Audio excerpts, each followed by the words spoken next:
வானம் வசப்படுமே. கல் தோன்றி மண் தோன்றா காலத்தே முன் தோன்றிய மூத்த இனம் தமிழினம் என்ற சொற்றொடரை நம்மில் பலர் கேட்டிருப்போம்.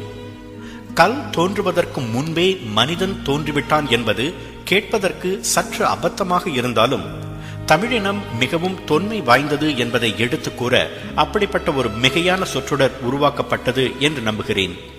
சரி, கல்லும் மண்ணும் கிடக்கட்டும், மனிதன் எப்படி தோன்றினான் என்று நீங்கள் எப்போதாவது யோசித்தது உண்டா? ஏதாவது ஒரு காலகட்டத்தில் எல்லோருக்கும் உதிக்கும் ஒரு கேள்விதான் அது. கிட்டத்தட்ட எல்லா மதங்களும் கடவுள்தான் மனிதனை படைத்தார் அல்லது உருவாக்கினார் என்கின்றன. எனவே மத நம்பிக்கையற்ற சிறுபான்மையினரை தவிர்த்து உலகின் பெரும்பான்மையினர் தங்களை கடவுளின் படைப்பு என்று அன்றும் நம்பினர், இன்றும் நம்புகின்றனர். ஆயிரம் ஆண்டுகளாக நம்பப்பட்டு வந்த அந்த சித்தாந்தத்தை தூக்கி எறிந்தது இன்னொரு சித்தாந்தம் 1859 ஆண்டில்.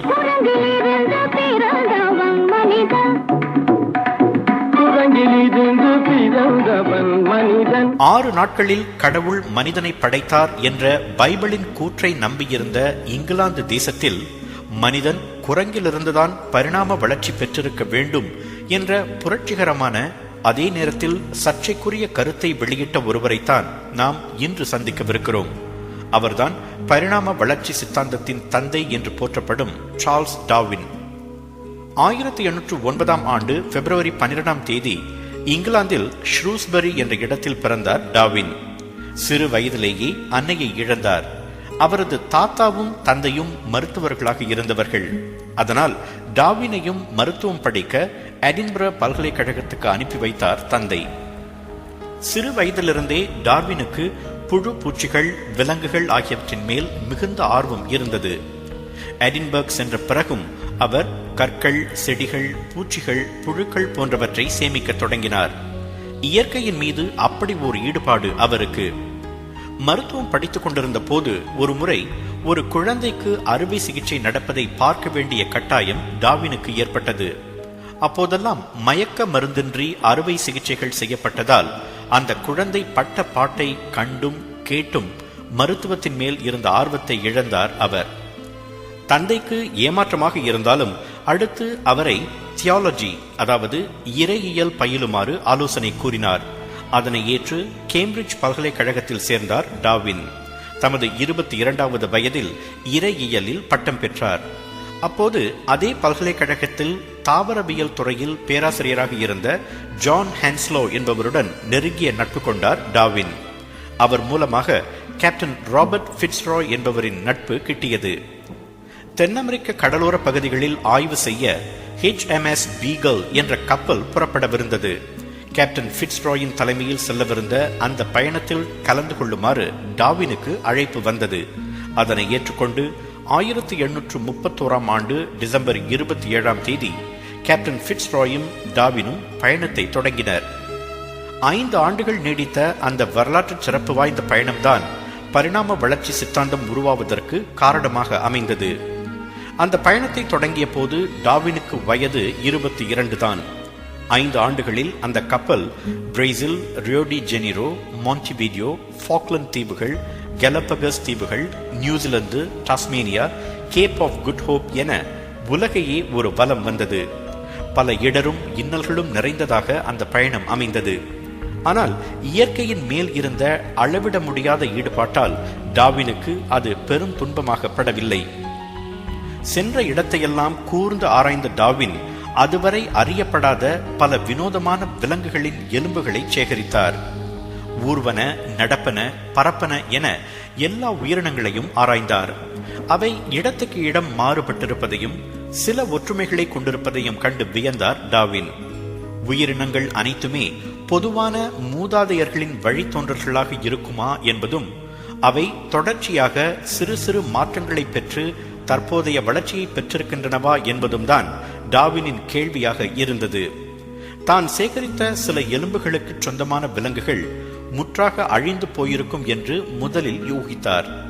ஆனால் பின்னர் அந்த விலங்குகளிலிருந்துதான் தற்போதைய சிறிய அளவிலான விலங்குகள் தோன்றியிருக்க வேண்டும் என்று பகுத்தறிந்தார். கெலபகஸ் தீவுகளில் புதிய வகையான பறவைகள், தாவரங்கள், விலங்குகள் ஆகியவற்றை கண்டு அதிசயித்தார்.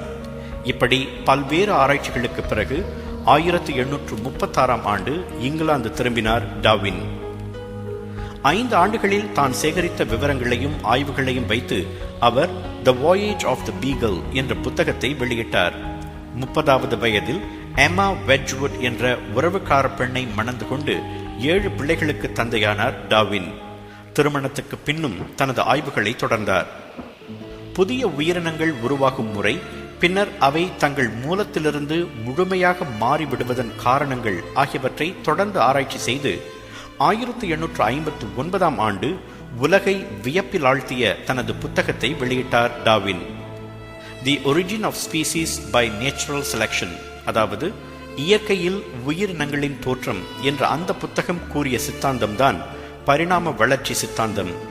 அதன்படி உயிரினங்களின் வாழ்க்கை போராட்டத்தில் தகுதியும் வலிமையும் உள்ளவை நிலைத்து நிற்கும், மற்றவை அழிந்து போகும் என்று கூறினார் டார்வின். அதை நேச்சுரல் செலக்ஷன் என்றும் சர்வைவல் ஆஃப் த ஃபிட்டஸ்ட் என்றும் அவர் விளக்கினார். ஆனால் அந்த சித்தாந்தத்தின் விளைவை உலகம் அப்போது உணரவில்லை. செடி கொடிகளுக்கும் விலங்குகளுக்கும் மட்டுமே அது பொருந்தும் என்றுதான் நம்பியது. டார்வின் கூட மனிதனை பற்றி புத்தகத்தில் எதுவும் கூறவில்லை. ஆனால் பரிணாம வளர்ச்சி சித்தாந்தம் மனிதனுக்கும் பொருந்த வேண்டும் என்பதை உலகம் உணரத் தொடங்கிய போது நாம் குரங்கிலிருந்து பிறந்தோமா என்ற கேள்வி எழுந்தது. டார்வின் அப்படி நேரடியாக சொன்னதில்லை, நம்பியதும் இல்லை. ஆனால் அறிவுபூர்வமாக பார்த்தால் அப்படித்தான் நடந்திருக்க வேண்டும் என்று விஞ்ஞானிகள் கருதத் தொடங்கினர். எதிர்பார்க்கப்பட்டது போலவே தேவாலயங்களின் கண்டனத்துக்குள்ளானது டார்வினின் சித்தாந்தம். அவர் வாழ்ந்த போதே அவரது ஒரிஜின் ஆஃப் ஸ்பீசிஸ் என்ற நூல் உலகம் முழுவதும் பதிப்பிக்கப்பட்டது. கேம்பிரிட்ஜ் பல்கலைக்கழகம் அவருக்கு கௌரவ டாக்டர் பட்டம் வழங்கியது. உலகை கூர்ந்து கவனிப்பதையும் ஆராய்ச்சிகள் செய்வதையும் நிறுத்துமாறு எப்போது நான் நிர்பந்திக்கப்படுகிறேனோ அன்றைய தினமே நான் இறந்து போவேன் என்று ஒருமுறை கூறிய டார்வின் 1882 ஆண்டு ஏப்ரல் 19 தமது 73வது வயதில் காலமானார். இங்கிலாந்தின் மற்ற புகழ்பெற்ற வரலாற்று மாந்தர்களைப் போலவே டார்வினின் நல்லுடல் வெஸ்ட்மின்ஸ்டர் அபியில் அடக்கம் செய்யப்பட்டது. டார்வினின் சித்தாந்தத்தை ஏற்றுக்கொண்டு குரங்கிலிருந்துதான் நாம் வந்தோம் என்று நீங்கள் நம்பினாலும் சரி, அது அபத்தமான கருத்து என்று தள்ளினாலும் சரி, ஒன்றை மட்டும் நாம் மறுக்க முடியாது, வரலாற்றாலும் புறக்கணிக்க முடியாது. உயிரினங்களின் தோற்றம், வளர்ச்சி பற்றிய நமது அறிவை விருத்தி செய்ததில் டார்வின் என்ற தனி மனிதன் மிகப்பெரிய பங்களிப்பை செய்திருக்கிறார் என்பதுதான் அந்த உண்மை. காண்பனவற்றில் உண்மையை தேடும் ஆர்வம், புரியாதவற்றையும் அணுக்கமாக ஆராயும் பொறுமை, மத நம்பிக்கையின் ஆணி வேரையே அசைக்கும் என்று தெரிந்தும் தாம் உண்மை என்று நம்பியவற்றை அச்சமின்றியும் தயங்காமலும் உலகுக்கு சொன்ன துணிவு, இவைதான் டார்வின் என்ற மனிதனுக்கு வானம் வசப்பட்டதன் காரணங்கள். அவருக்கு இருந்த ஆர்வம், பொறுமை, துணிவு ஆகிய பண்புகள் நமக்கு இருந்தால் நமக்கும் அந்த வானம் வசப்படும்.